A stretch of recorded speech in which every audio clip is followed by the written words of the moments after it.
when somebody calls the office, we get back to them, we set up a meeting at their site, and we go meet the client. And all clients are different, they have different expectations, and we find out what they want for their property. And then we listen and we tell them our ideas about the property. And then we take a look at the property with the client. We look at what the drainage is, the soils, the views they like, the views they don't like, the sun angles, everything you can imagine that goes into studying a piece of property. And then that gives us a good idea where the best areas would be for different things that they want on the property. We go back to the shop, we design a little blob diagram of their property, and we'll say, this is a nice area for, say if they want a swimming pool. The swimming pool goes over here. They wanted to have a nice patio area and the size of it, sketch that in.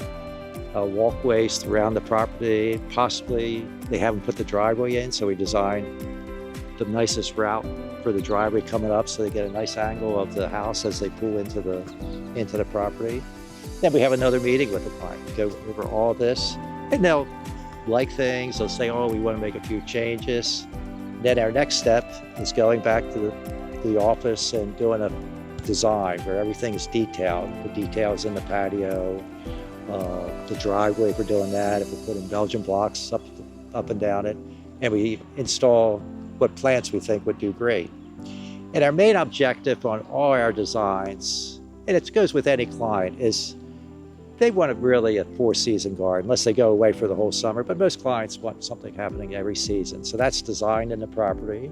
The front of the landscapes are usually look good year round. I mean, obviously they're going to have some excitement in the spring when you have everything popping, but it's going to have a nice look year round. I want the clients to feel, oh, this is my house. I love this, I want them to smile when they come up the driveway, or they pull in the driveway and they're looking at the house and say, boy, I really, really like this. And so I want the planting doesn't only fit the client, it fits the site and it fits the architecture. I mean, that's why you see such diverse landscapes. I mean, architecture on houses, for the most part, you get a lot of different architectures. The window shapes are different. It might be a 1-story, it could be a 3-story, it could be stone, stucco.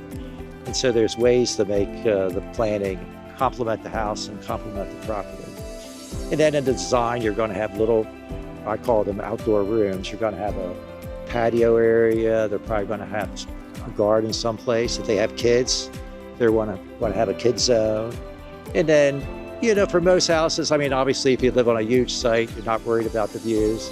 But a lot of properties, they want to kind of screen a view, or they want to accent a view. I mean, if you have an accent, you have a pond, you're definitely not going to want to screen the pond.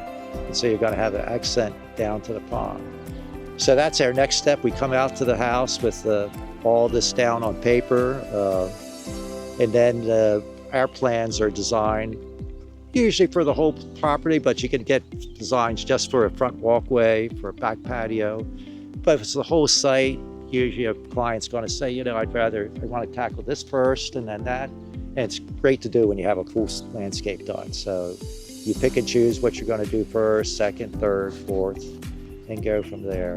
And the nice thing about landscapes is you can make minor changes as you do it. If you have a really good client, our client relationships are always good, and usually we hope the client sees it as we're doing it, so we can get some feedback from them. If there's little minor changes, we can have change orders done.